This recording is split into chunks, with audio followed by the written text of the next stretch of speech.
So after we turn on our GPS and our Inmarsat C on our WPO workstation, now we are giving a velocity of our each ships, the Atlant and the Bilya here.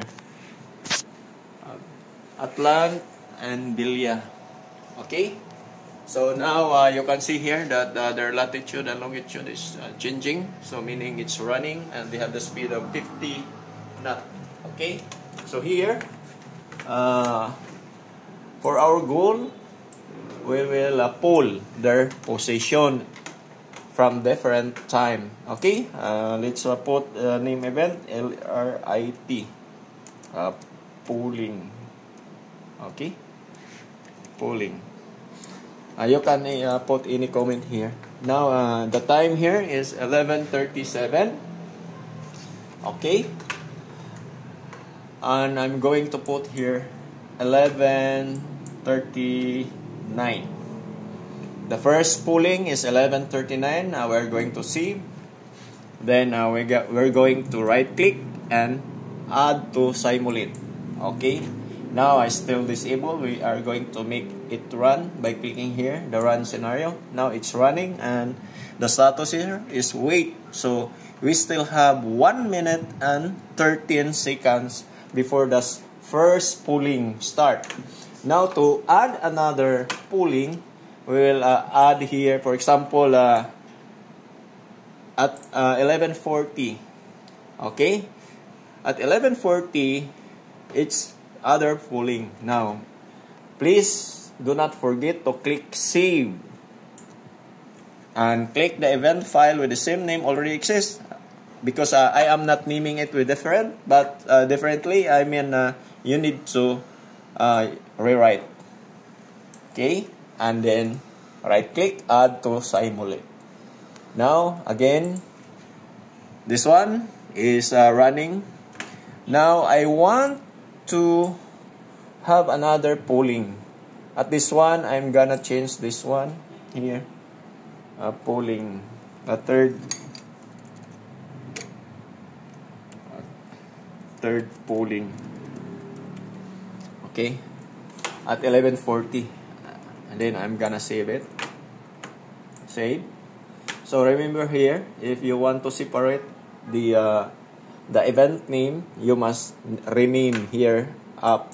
Okay, so I have the third polling. I'm gonna add to simulate. Now let's look on the first polling. It's completed already, and we're going.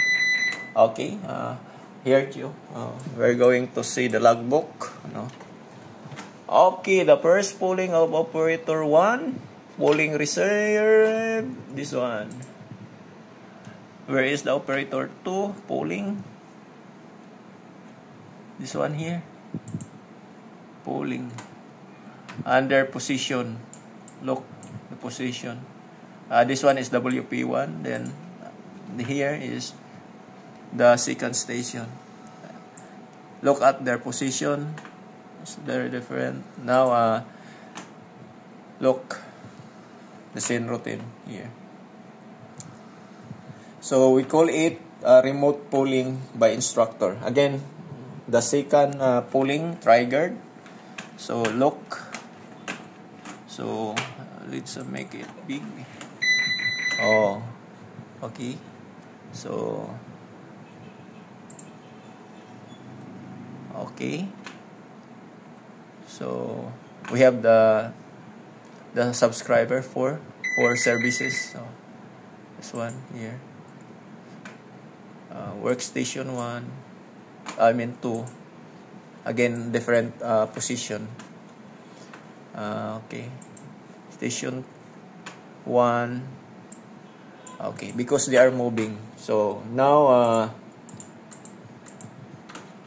they are polling differently. I mean manually. So let's close this one first and look our scenario. Scenario manager. So it's completed. Now if I want to have the fourth polling, all I need is to rename this one port polling at what time is that? 11:41. So I'm gonna click here 11:42 and click save.